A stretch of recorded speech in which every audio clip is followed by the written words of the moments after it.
In today's tutorial, I'm going to show you guys how to go about resolving if you cannot print documents and the printer driver is unavailable on your Windows computer. So if you're going underneath your other devices and you see it says driver is unavailable, in today's tutorial I'm going to show you guys how to hopefully go about resolving it. So you're going to start by opening up the Start menu, type in Device Manager. Best match to go back with Device Manager right above Control Panel, so go ahead and left click on that. Locate whatever printer or piece of whatever printer or device you're having the problem with. So let's say it's a printer. We're going to go underneath Print Queues, locate the printer you're having the problem with, and then select Update Driver. Select Browse My Computer for driver software. Then select Let me pick from a list of available drivers on my computer.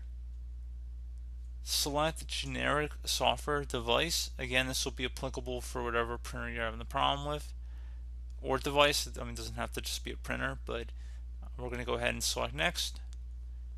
Should say it has successfully updated your drivers. Windows has finished installing the drivers for this device.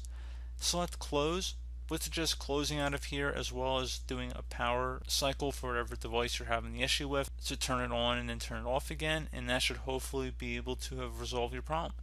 So as always, thank you guys for watching this brief tutorial. I do hope I was able to help you out, and I do look forward to catching you all in the next tutorial. Goodbye.